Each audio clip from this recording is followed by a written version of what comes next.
Eu acabei de ler a HQ de Desconjuração e eu tenho umas paradas pra falar, porém, antes de falar elas, eu tenho que explicar algumas coisas que me desagradaram no total nas HQs de Ordem. Que é o fato delas parecerem extremamente ruchadas e sempre parecer muito que os protagonistas são esses, sendo que no RPG não é isso, né? É como se um personagem só fosse mais importante do que todos. Todos têm sua relevância naquela história. Como o meu problema é que eu tive muito isso com o Segredo na Floresta. Eles queriam tanto colocar momentos da Elizabeth e do Thiago que o resto dos personagens ficava completamente apagado. E momentos que eram pra ser muito importantes, que eram pra ter, tipo, mais cenas de um personagem, não tinham, como na morte do Chris. A cena do enterro do Chris não existe na HQ. Eles simplesmente pulam da morte dele já pro eu nunca. Não tem todo a cena triste do filho enterrando o próprio pai, dele tentando cavar a cova do próprio pai com as mãos, sozinho, tá ligado? Porque era uma parada que ele queria fazer, porque ele se sentia muito culpado ali naquele momento, porque ele tratava o pai dele muito mal, tá ligado? Em vez disso, não, tinha que ter alguma cena aleatória de romance do Thiago e da Liz. E na parte 2 é pior, muito pior. Um problema que eu tive muito com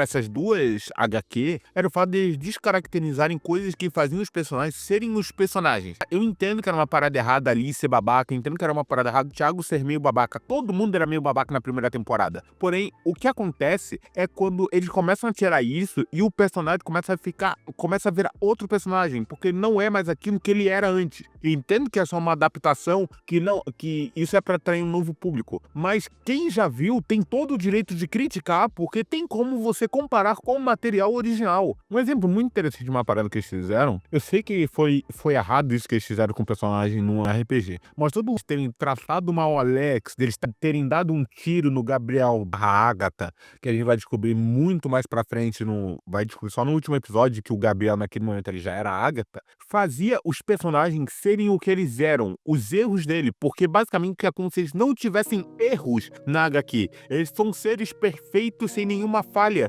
de ideais. Porque é claramente errado tudo que eles fizeram. Eles deram um tiro Alex, o Daniel, se eu não me engano, eles trancaram o Alex numa jaula. A Liz falou abertamente que um animal merecia tratamento melhor do que o Alex merecia estar morto, que ela não entendia o porquê que o Daniel não acertou o tiro. Eles bateram, torturaram um adolescente que eles julgavam culpado, estavam certos, mas mesmo assim a tortura não é justificável. E essas falhas morais tornavam os personagens mais humanos pelo fato deles terem seus erros. Porém, quando você tira os erros e as falhas de alguém, eles começam a deixar de ser quem eles eram, porque os erros dele moldavam os ideais e as motivações dos personagens. O Thiago sempre tentou cuidar muito bem das outras pessoas, sem ser as do grupo. Tô falando no caso dos NPC, como ele tentou fazer com Gonzales, como ele tentou fazer no Segredo na Floresta. Ele sempre queria proteger todo mundo. E isso tinha uma explicação muito boa, porque ele deixou o Gonzales morrer. Porque, entendeu? São essas pequenas coisas que tornam os personagens mais humanos, que faz a gente se identificar com ele. Um exemplo, não tem nenhuma das cenas mais marcantes do César barra Kaiser na HQ.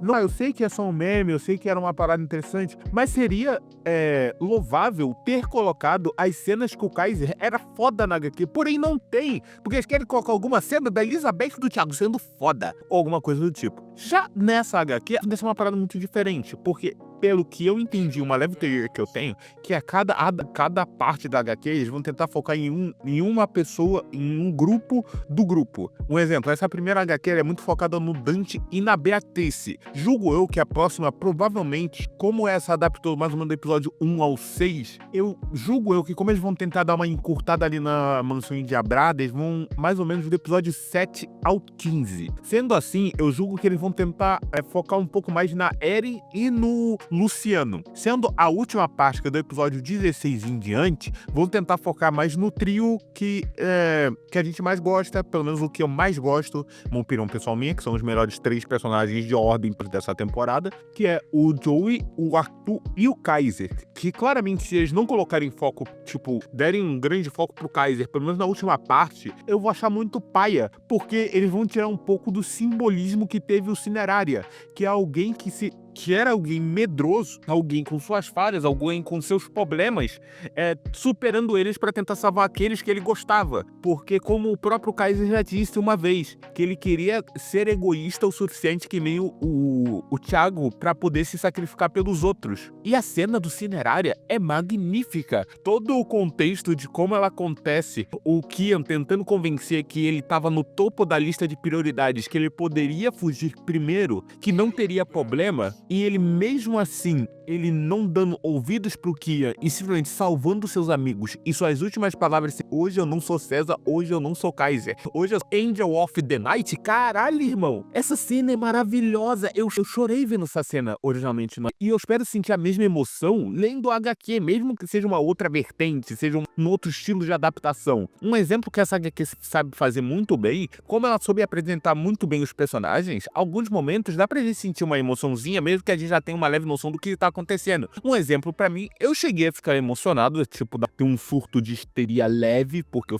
eu achei bacana como eles adaptaram, é a chegada do Joey, que é lá no apartamento quando eles estão procurando a Elizabeth. Eu acho isso muito bacana. E o fato também de que cada personagem tem um certo tempinho ali, ele tem seus feitos. Até o Tristan, que é o NPC, tem mais feitos do que o Kaiser teve em 3 HQ, tá ligado? Eles estão começando a... Aparentemente, parece que a Jambu começou a ouvir a galera que reclamava o fato de ser extremamente rushado. E uma outra coisa aleatória, essa HQ conseguiu fazer eu gostar de uma personagem que eu odeio, porque eu sempre odiei a Beatriz, porque eu sempre achei ela insuportável e irritante. Ela é uma das poucas personagens de Ordem. E olha que eu gosto de todos os personagens de Ordem sem exceção. Eu gosto até do Kim e considero ele a vitória dele é um meio viável mais feliz para a humanidade no geral do que um final o qual ele é derrotado e a Ordem vence. E, porém, voltando a falar sobre Beatriz, eu acho muito interessante como ela é na HQ. Eu gosto dela na HQ, porém, se me botasse pra ver o RPG de novo, eu não gostaria. Ela tem mais tempo de tela, tem mais adaptação e ela é realmente mais... E ela realmente tem um certo desenvolvimento nessa HQ, coisa que ela não teve muito no RPG original. E isso fez eu odiar por completo a personagem, até hoje eu não suporto muito bem ela, porém essa HQ conseguiu fazer eu gostar e sentir remorso por ela. É complicado.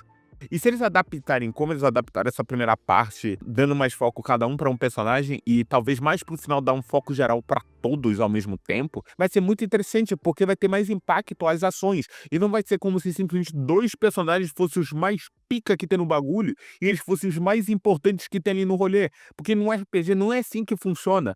Os personagens são os protagonistas da história, não dois players específicos, tá ligado? E eu achei muito bacana. Eu gostei verdadeiramente dessa HQ, sendo que eu achei deplorável a do Segredo da Floresta, a parte 1 e a parte 2. Eu achei que ela vacilou muito em alguns aspectos, e nessa daqui eles fizeram direito, eu gostei muito, e eu acho bacana que toda HQ tem uma cena pós-crédito. E essa, pelo que eu entendi, é o orfanato. E eu acho bacana a cena que acaba a HQ, que spoilers, desculpa, mas acaba com a morte da Liz, que é no episódio 6. E se eles forem seguir essa lógica que eu tinha comentado mais cedo, que se eles forem adaptar cada parte pra parte do grupo, tipo, por exemplo, essa primeira foi o Dante e a Beatriz, e a próxima ser a Eren e o Luciano, combina muito com o episódio que começa, que seria o episódio do anfitrião, que é basicamente o episódio que a gente conhece o Johnny Tabasco, que é o personagem do Alan, e o Rubens, que é o personagem do Phelps, que a gente vai ver mais dele em Calamidade. Eu acho que seria muito bacana começar por aqui, que já dá pra dar um destaque maior pros dois, e eles terem uma certa adaptação, terem um certo tempo de tela a mais, e não ficar focado mais só em uma parte seleta, se é que me entendem. Chuto eu que provavelmente essa HQ vai ter de 3 a 4, eu não vejo ela tendo só 2, porque senão eles teriam que compactar muita coisa pra lançar somente em 2, eu acho que isso ficaria meio paia, porque algumas coisas ficariam meio chatas, porque quando você tem toda uma preparação pra alguma cena tensa, a cena tensa se torna muito mais importante e relevante, porque a gente tá com um certo nível de tensão, apreensão, e um certo tipo, meio que de medo de algo acontecer com tal personagem, mesmo que a gente já saiba o que tá tava destinado a acontecer, porque a gente já viu o RPG, tá ligado? E eu gostei pra caraca. Eu planejo fazer outro vídeo também falando sobre o Espreitador. Eu comecei a ler ele, porém eu não li tudo. E um dia, se vocês quiserem, eu posso fazer uma review da minha coleção de ordem. Eu só tenho que comprar de novo meu livro de regras, mas acontece. Mas é isso. Espero que vocês tenham gostado do vídeo. Esse vídeo aqui foi basicamente uma resenha, não é exatamente uma review, não sei se isso se encaixa como uma review, mas é isso. Espero que tenham gostado e tchau. Dá like!